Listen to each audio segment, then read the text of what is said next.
किन आज भटभट किन भटभट गरिहाल्यो है किन भड्कियो आइसका के भयो आज किन यस्तो भड्कियो आज मेरो स्पिच गर्नु पाले त्यही त अब स्पिच रे त्यसमा स्पिच बनाएर अगाडि गएर माग छोपेर डम्डम भन्नुपर्छ गडङ गुडुङ भन्नुपर्छ नआत्तिकन कन्फिडेन्ट भएर अब कहिले बिर्सिन्छ कहिले मुख रातो किन मुख रातो गरेर नआत्तिकन धार चाहिँ राम्ररी भन्नुपर्छ यो मुटुलाई म त किन आज यसको मुटु यस्तो भड्की छ भनेर भन्नलाई पनि टक टक अगाडि जाने ठ्याक्क माग छोप्ने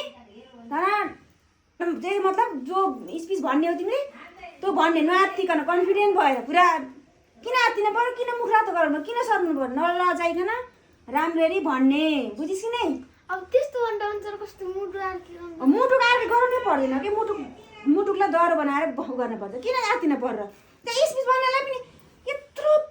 फारसम्म पढाएको मान्छे के डराउनु पर्यो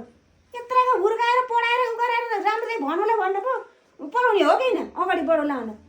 भनेर राम्रो कुरा अगाडि त त्यस्तो गर्दैन कन्फिडेन्ट भएर नआत्तिकन भने है आत्तिएन यस्तो छोरो मान्छेबाट त मुख रातो हुन्छ अरे डर लाग्यो मुटु बुटु हुन्छ ए लाजाको मर्नु यस्तो पनि भन्छ हो राम्ररी ज्ञानी ऊ घर राम्ररी भन्ने हो अलिक डिसिप्लिनमा बुझिस् नि अनुशासनमा आज स्कुल जाँदै ए त्यस्तो भन्ने नगर्छ र स्कुल जाँदा कस्तो हरामी छ त्यस्तो भन्ने नगर राम्ररी भने है नआत्ति कन्फिडेन्ट भएर